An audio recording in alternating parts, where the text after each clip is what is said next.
Hey guys, Sak here from SAKITECH, and in today's video what we have the Samsung Galaxy S23 Ultra. This is the cream color, which is basically the white color. So in this video we're going to be unboxing, doing a tour, and an initial review of this fantastic smartphone. So let's dive in and get started right away. So the box, as usual, is a compact box. You'll lift up the front, and inside you're going to have your phone. Now the phone is sitting, there's a cover around it, so you remove this cover, and behind it you are going to see your phone. Let me quickly grab the phone, put it right here, and see what's in the box. And basically in the box there's another box, and you just get a cable and a basic user guide, which is the cable right here, as you can see, and the quick start guide right here. So let's put all this stuff aside and focus our attention onto the main dish. And of course the links are going to be down below to buy the Samsung Galaxy S23 Ultra at the lowest pricing and the best incentives. Links down below. Let's move on. All right, so here we have the phone. So let's do a quick tour around the device. So on the rear, you can see we do have a quad camera system. We have a 200 megapixel main camera, a 12 megapixel ultra wide camera, and two 10 megapixel telephoto cameras that are capable of zooming up to 800 times. We are going to come back to the cameras in a little bit. So let's look around the phone. So at the bottom, you can see we have the USB Type-C port. We've got the S Pen all the way on the left. We have the speaker grill. And then we have the SIM card tray and the microphones. The little holes are the microphones. On this side, we have the volume rocker and the power button, as you can see.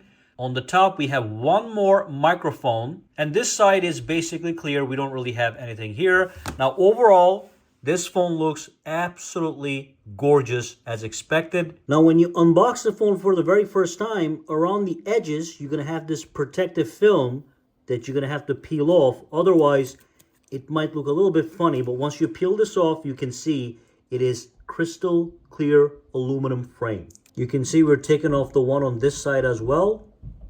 And again, underneath you have that crystal clear aluminum frame. You can see that the main three cameras have a silver ring around them. This time it is thicker and looks a little bit better. On the rear, we also have a nice, smooth, matte finish. So this is not shiny, this is actually matte, which is what I prefer because the shine attracts a lot of fingerprints. Looks fantastic, and it's got the best protection you can find on the market, which is Gorilla Glass Victus 2, which is great for durability and for drop protection. All right, so when you turn on the phone for the very first time, this is what you see. You see the welcome screen. This is something we're used to. So the first thing you do is you tap on start. We're going to do the whole setup process. Now, when you come here, make sure you only agree to the terms that are not optional. Anything that's optional is mostly useless. So tap on I agree. Now, if you already have an older phone, whether that's a Samsung phone, Android phone, or an iPhone, you can transfer all your data from one phone to the other using the setup process right here. You can see you can choose a Galaxy or Android phone or iPhone or even an iPad to transfer all the information over. In this case, I'm not going to do it, but it's going to be very easy. If I tap on this, for example, it's simply going to ask you to launch the camera application of your older phone and scan this QR code, and it's going to start the process almost magically and automatically. So I'm going to go back here. I'm going to tap on skip. I like to set up my phones brand new. The first thing they want you to do is set up a Wi-Fi network. So let me do that right now. I'm going to connect to a 5G network. So that was quick and easy. So we're good to go with that. Now it is going to be looking for eSIMs. It is fully compatible with eSIMs. In my case, I do have an eSIM plan, but for now I'm going to skip it. But basically, you're just going to pick your provider and then follow the steps. I'm going to skip it for now. I might actually insert a physical SIM into the SIM tray. So let's do this. Takes a couple seconds to get the phone ready. And then once again, you're going to see the option to copy apps and data from another device. This is Samsung's Smart Switch. What you saw earlier was Google's transferring system. So you can use either. I would prefer that you use this one. If you have a Samsung phone, it's so much more easy. When you tap on next, again, it's going to ask you or tell you that you need your old phone in the proximity to start the process. Again, I'm just going to start a brand new phone for this one. Tap on don't copy. It's going to check the info. It's going to ask me to log into the phone with a Google account as step number 1, which I'm going to do right now. And then once you do that, it's going to ask you this: who's going to be using this device? Obviously, it's going to be me. So I'm going to tap on next, okay? And then you're going to just agree to these terms. You can say, yes, I'm in, or you can opt out after you read this. In this case, I'm going to be in. And let's see what else we have. Tap on I agree to the terms of Google. And then it's going to get the account info, and we're going to move on. Now, when it comes to the Google services, you do want to back up to the Google Drive just in case. Location probably should be on if you want to use your GPS and all that stuff. Maps. You can have this enabled as well. With the device maintenance, I don't like to send my usage and diagnostic data, so I disable that, but I do want to install apps and updates as they become available. Then when you're ready, you tap on accept, okay? Now you can set a fingerprint or a Face ID. I recommend fingerprints, but you can have fingerprints and Face ID together. So let's do the fingerprints, see how that one works. Tap on continue. You do have to pick a PIN number before you set up the fingerprints. Tap on PIN. Let's just say 000 for this video. You don't want to do that in real life, obviously. And then let's scan. Tap on register. Let's start the scanning process. Okay, that's nice and quick. We do have a very large ultrasonic fingerprint sensor that is hiding under the display, so it works very well. Just make sure you feed the sensor different aspects of your finger. Okay, so once that is done, it's going to say 100%. You can even add another on this screen, as you can see by tapping add. For now, I'm just going to do one. Tap on next, and here you can set up your Google Assistant. Mine is already set up, so it's just going to say you're good to go. Okay, let's see what it says. Getting your phone ready. Now, you do also want to have a Samsung account and log into the phone with your Samsung account to enable a variety of features. So I am going to do that right now as well. Once you log in, it's going to ask you a couple things. Again, anything that says optional, for now, you can just skip it, okay? And once you click login, you're going to be right here. It's going to say, do you want to enable these things? Enable this, disable this, keep this enabled. You don't need this also. Tap on agree. Again, we can come back to these things later. Now you can choose if you want to start off with the light mode or the dark mode. Most people like the dark mode, okay? It also saves you battery life when you have a darker screen on an OLED display. But we're going to go with light in this video. Tap on next, and then it says you're all set up. Tap on finish. We're going to get dumped into the home screen, and there it is, as you can see. Real quick, I'm going to pinch the screen, go over, start a new one here, tap on home. Now that's my home screen. The reason I want to do this is because I want to see the wallpapers that are available right now. So it says your phone will restart to apply updates. So that's happening right now. Don't get panicked if that happens. Let's wait that out. So we're back here. We're going to swipe to unlock. It's going to ask for the PIN number. I'm going to put that in. After we restart, you have to put the PIN number in. All right, so let's quickly do a quick fingerprint sensor test. I'm going to double tap to wake it up. Tap, goes right inside. Let's do that one more time. Super fast. Now you can also do it this way. So if I turn this off, and if I just put my finger straight on the sensor without double tapping to wake up, it's going to log in right away. Super fast. Now let's pinch the screen, and let's quickly look at the wallpapers that we have with the phone. So here we have it. I am going to disable this feature right here for now. Okay. So if the dark mode is enabled, it dims the wallpaper, so it's harder to see the wallpaper. Let's tap on change. And these are the featured wallpapers. You have a bunch of video wallpapers, like this one right here, that you can use on the lock screen. And then you have the standard S23 Ultra wallpapers, which are these guys right here. Let's pick this one right here. Looks like they have the lighter versions and also brighter versions. So I'm going to go with this one. Tap on next for now and say done. And that's going to be my wallpaper. Go back over here, and then we have some graphical wallpapers. We also have some colors. With the one thing with the colors is when you pick a color wallpaper, you do have the option when you tap on next to change the color by tapping this over here. So I can pick any style and change the color to what I want. In fact, let's just keep the blue one right here, or orange one right here for this video. Let's go like that, and you have a nice gradient for that. And that's that. Let's go back to change wallpapers, and that's basically all that we have, okay? All right, now you can see that we do have a gorgeous screen. This screen is 6.8 inches. It is Quad HD plus resolution, and of course, it's got the 120 Hertz display refresh rate. It is adaptive, so it goes from 1 to 120 to save battery. So that's what you should keep this in to get the smooth experience, the smooth scrolling experience. The standard will save you some battery, but honestly, you don't have to worry about it because the battery on the S23 Ultra is actually so good, so improved, that even with the maximum settings, you're going to be able to get maximum long battery life. And also scroll down here and look at the screen resolution.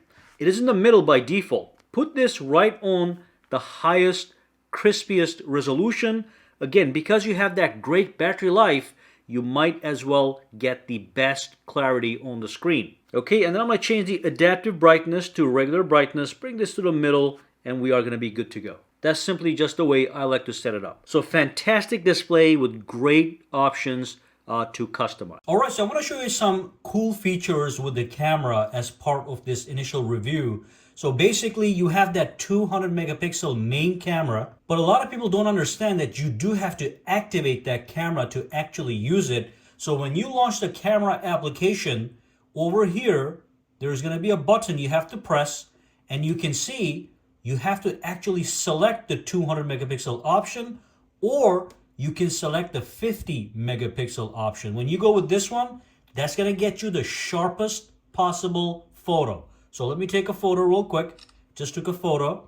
And then if I click it again, I can go with the 50 megapixel option. That's also going to be sharp. That's basically similar to the iPhone. The iPhone has a 48 megapixel camera, the iPhone 14 Pro Max. So that's similar to that. And then you have the regular option, which is this right here, which is going to be 12 megapixels by default. So you can activate the maximum power for the camera from this menu. The other thing that you have is you have 8K video at 30 frames per second. Again, to use that, you tap on this guy here and you actually go to 8K, and you can see now it says 8K at 30. Now with the 8K at 30, you also have better stabilization when you're doing video recording with the S23 Ultra. The S22 Ultra basically has no stabilization with the 8K option, and is 24 frames per second. Now you have 8K, 30, better quality, better stabilization. So those are two of the major additions to the camera, and of course, overall the camera has been enhanced. Now when you tap this over here, this would be your, let me go back to the regular option here. So over here, you're able to do ultra wide. As you can see, that's the 12 megapixel ultra wide camera. Then you go to 3 times telephoto camera, and then you have the 10 times telephoto, and then you can go all the way up to 100, as you can see, by pinching and going out or tapping one of these buttons on the corner. So that's the camera. And one more thing to understand is if you go into the 200 megapixel option, you're only able to use the 200 megapixel main camera. You cannot do ultra wide or zoom in this option here. So you have to choose what you want based on the given need and scenario in which you're taking the photo. At 50, again, you cannot use ultra wide or telephoto. Only when you go to the regular mode is when you can access all the cameras, as you can see. That's the camera. And of course, one thing you should know with your new phone is when you go all the way down and you go to About Phone here, when you go to Software Information, you'll see that you are running the latest version of One UI, which is 5.1 with Android 13. It doesn't particularly have any new features, but some under the hood improvements and enhancements. Alright, so of course, you have the S Pen with the S23 Ultra. When you first remove it, you'll get a short tutorial on some of the main features. So you can see that when you first do it, you'll see all this stuff. It says enjoy your S Pen. It is very similar to what we have on the S22 Ultra. You click this button, you've got your Air Command menu. And you go to your settings, okay? You scroll down a little bit to advanced features, go to S Pen, and you have all the same features, Air Command, Air View, S Pen to text. You also have Air Actions, just make sure pen is connected to your phone to use the Air actions. You have to insert the S Pen in here, and then it's going to do the Bluetooth connection, and then you can use the S Pen as a remote control to control your device if that is what you desire. But these are pretty much all the S Pen settings you find on older phones such as the S22 Ultra, even the Note 20 Ultra, even the S21 Ultra, and all that good stuff. So let's look at the battery real quick. So I'm going to go to device care under settings. It's going to be right here. And if you go to battery, we do have a 5,000 milliamp hour battery that has been improved considerably because it is using a better, more efficient chip, the Snapdragon 8 Gen 2. But as far as features are concerned, it's very similar to what we have on all the other Samsung phones, the flagship ones. So we do have wireless power sharing. You can charge another device. For example, you can charge your Samsung Galaxy Buds on the back of your phone, which is great. A lot of phones don't have that option. And then you have, if you go to more battery settings, you've got the adaptive battery. When it comes to performance, you can do light or standard, as you can see.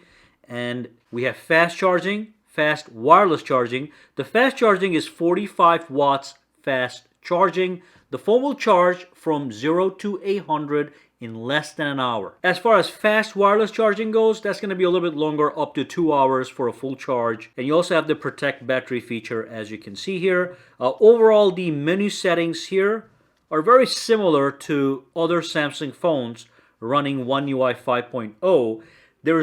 We don't have many new software features. What we do have, the biggest thing is the new camera, the new faster processor, the new faster RAM, and the new faster storage. So combine all those, you're getting better performance, and you're also getting much better battery life. Those things are the highlights of the S23 Ultra. Alright, so that brings us to the end of this video. The Samsung Galaxy S23 Ultra unboxed, set up, and an initial review with a look at what is new. If you have any questions, comments, or concerns, drop them down below. Let me know. For now, guys, have a fantastic day.